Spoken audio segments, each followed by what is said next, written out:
Anda kembali di iNews Sore, masih bersama saya Aldi Hawari. Pemirsa, KPUD Depok merespon adanya dugaan penggelembungan suara kepada partai tertentu. Hal itu disebabkan karena aplikasi Sirekap yang bergerak merubah data sendiri. Meski demikian, KPU berpatok pada data C plano hasil karena aplikasi Sirekap hanya atau bukan acuan resmi.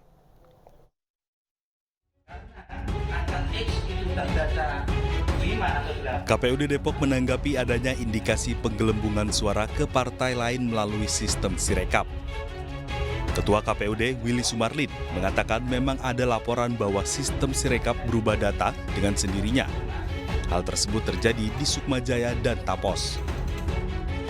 Meski demikian, pihak KPU membantah adanya penggelembungan suara ke partai tertentu karena Sirekap bukan acuan hasil resmi. Pihak KPU tetap berpatok pada C pleno hasil sebagai acuan. Mungkin ada yang masuk ke sistem Sirekap itu mencoba merubah hasil yang ada Sirekap. Tapi kan acuan kita bukan kepada Sirekap. Sirekap itu kan hanya alat bantu. Kita tetap kepada C plano, sehingga apabila ada kesalahan terhadap Sirekap bisa dilakukan koreksi dengan melihat kepada C plano. Aplikasi Sirekap bukan pertama kali mengalami kerancuan data. Pada perhitungan suara presiden, aplikasi Sirekap sempat membaca dengan jumlah yang lebih banyak dari C pleno. Dari Depok, Jawa Barat, Iyung Rizky, iNews melaporkan. Baik, untuk membahas informasi selengkapnya kami telah terhubung dengan dosen kepemiluan Universitas Indonesia, Mbak Titi Anggraini. Selamat sore, Mbak Titi. Terima kasih sudah bergabung bersama kami. Bagaimana mungkin ini bisa terjadi begitu? Anggota KPU kemudian bersuara dengan mata kepala sendiri melihat secara langsung bahwa data Sirekap mengubah hasilnya sendiri begitu. Ya, tentu saja pernyataan dari Ketua KPU Depok itu mengindikasikan memang ada permasalahan teknologi dalam Sirekap. Jadi Sirekap itu secara inisiatif merupakan sebuah layanan kepemiluan yang memang diperlukan oleh publik kita. Mengingat masa jeda antara penghitungan suara di tingkat TPS sampai dengan penetapan hasil rekapitulasi suara secara nasional itu sangat lama, yaitu kurang lebih 35 hari maksimal. Artinya baru pada tanggal 20 Maret secara maksimal kita bisa ketahui konfigurasi hasil suara secara nasional yang resmi ditetapkan oleh KPU. Nah, Sirekap ini sebagai sarana publikasi proses penghitungan dan rekapitulasi di dalam rangkaian rekapitulasi manual berjenjang tersebut. Jadi gagasannya sebenarnya sangat baik, tapi memang di dalam praktiknya seperti disampaikan oleh Ketua KPU Depok, ada permasalahan teknologi yang merupakan sesuatu di luar kendali ya mereka. Nah, pertanyaannya adalah mengapa itu bisa terjadi? Otoritas yang harus menjawab itu tentu saja KPU, karena Sirekap ini dikelola, dikendalikan dan merupakan program dari KPU RI. Nah, ketika misalnya ada keterangan Sirekap itu tidak dapat dikendalikan oleh KPU kabupaten kota, walaupun disebut hasil yang mereka pegang itu tetap adalah dokumen manual, masalahnya ini satu KPU Depok, bagaimana dengan KPU yang lain? Jadi spekulasi itu akan terus bergulir. Dan yang diperlukan hari ini. Ya, dan bagaimana jika kemudian ada angka yang tiba-tiba naik atau menggelembung tinggi itu tidak terlihat oleh anggota KPU yang tidak mungkin pada saat itu tidak berjaga begitu, mungkin akan berbeda begitu hasil diterima oleh masyarakat. Untung kemudian pada saat itu dilihat kemudian bisa dilakukan evaluasi berjenjang begitu ya, Mbak Titi. Betul sekali. Jadi ketika misalnya ada perbedaan data angka dan itu terrekognisi begitu ya oleh saksi ataukah oleh penyelenggara pemilu, maka itu bisa langsung dilakukan koreksi. Tetapi yang kita tidak harapkan, publik itu kan akan berspekulasi atau kemudian, dan itu tidak bisa dilarang ya, karena bagaimanapun mereka kan mengakses suatu produk yang dihasilkan atau dibuat oleh KPU, dan ketika mereka merasa bahwa hal yang sama bisa terjadi di daerah lain, nah itu yang kemudian menjadi berbahaya karena bisa menimbulkan keraguan terhadap hasil dan legitimasi pemilu itu sendiri. Tetapi apakah kemudian dengan demikian Sirekap ditutup saja? Tidak begitu konklusinya. Justru yang harus dilakukan adalah bagaimana KPU merespon ini dengan profesionalisme dan kredibilitas yang ditingkatkan. Jadi betul-betul menunjukkan kualitas kerja terbaik. Ketika masyarakat menemukan Iya, ketika masyarakat menemukan ada masalah di dalam data yang ditampilkan oleh Sirekap, yang dilakukan itu bukan dengan menutup, tetapi memperbaiki dan memeriksa, menyelidiki mengapa itu bisa terjadi.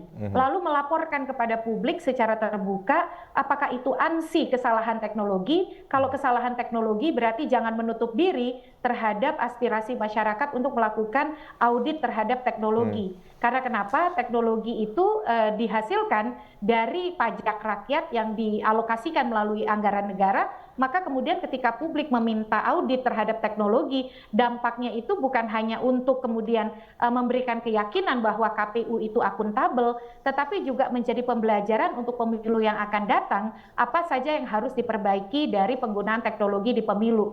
Teknologi itu diperlukan terutama di dalam proses pemilu kita yang manual, berjenjang, dan makan waktu cukup lama, karena dia sebagai instrumen transparansi, tapi tidak boleh berhenti pada transparansi, tapi juga akuntabilitas. Nah, akuntabilitas itu akan tercipta kalau KPU-nya responsif. Ada masalah langsung diperbaiki, ada kesalahan langsung dikoreksi di saat yang sama, dicari tahu siapa kemudian yang kemudian berkontribusi terhadap kesalahan itu. Apakah ANSI sistem atau ada tangan-tangan yang ikut bermain. Jadi menurut saya itulah yang menjadikan Sirekap ini bisa menjadi layanan yang kemudian secara gradual pada pemilu-pemilu berikut kita gunakan sebagai salah satu masa transisi kita menuju rekapitulasi suara secara elektronik sepenuhnya begitu. Tapi kan seharusnya itu tidak harus menunggu sampai pemilu berikutnya, Mbak Titi. Seharusnya pemilu 2024 ini sudah menjadi sudah menjadi battlefield untuk kemudian membuktikan bahwa memang Sirekap ini adalah aplikasi yang trustworthy, bisa dipercaya oleh masyarakat. Tapi nyatanya banyak sekali kemudian kesalahan-kesalahan yang dilihat dan kemudian ada pergerakan yang tidak di luar kendali dari petugas PPK di sana, data-data kemudian melambung naik gitu. Apakah ini bagaimana Anda melihatnya? Persis sekali, harusnya kan begitu ya. Sirekap ini bukan tiba-tiba ada, persiapannya itu roadmap teknologinya itu sudah direncanakan sejak lama. Inisiasinya sudah dimulai sejak 2004, disempurnakan 2014 melalui program yang namanya Situng, lalu 2019 makin baik dengan ada input data, bukan tidak ada masalah pada waktu itu karena human error, terjadi salah input, tapi di tengah diskursus misalnya apakah ada pelanggaran kecurangan atau tidak, tetapi masyarakat itu setidaknya misalnya masyarakat sipil masih bisa cukup teryakinkan bahwa itu error di teknologi, tidak ada kemudian kontribusi kesengajaan untuk melakukan kecurangan. Nah, itu yang berbeda dengan situasi hari ini. Problemnya melampaui teknologi. Spekulasi dan kecurigaan masyarakat itu mengarah pada kecurangan. Nah, itu yang kemudian berbahaya, yang bisa menyebabkan masyarakat jadinya tidak percaya pada teknologi. Padahal teknologi tidak terhindarkan karena memang pemilu kita lama, manual, dan prosesnya itu panjang. Jadi saya setuju dalam hal ini mestinya KPU terbuka saja audit teknologinya, kemudian bukan dengan menutup tapi responsif, bukan dengan menutup memperbaiki anomali yang ditemukan di dalam Sirekap, bukan dengan menutup. Oke, artinya menurut Anda Sirekap, singkat saja dijawab Mbak Titi, Sirekap masihkah Sirekap tersebut relevan untuk digunakan untuk merekapitulasi suara pemilu 2024 ini?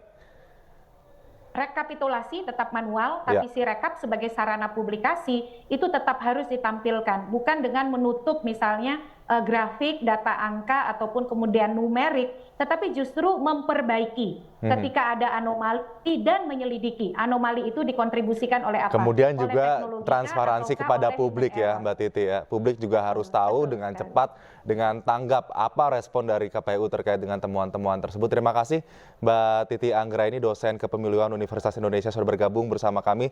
Selamat sore Mbak Titi, salam sehat. Selamat sore.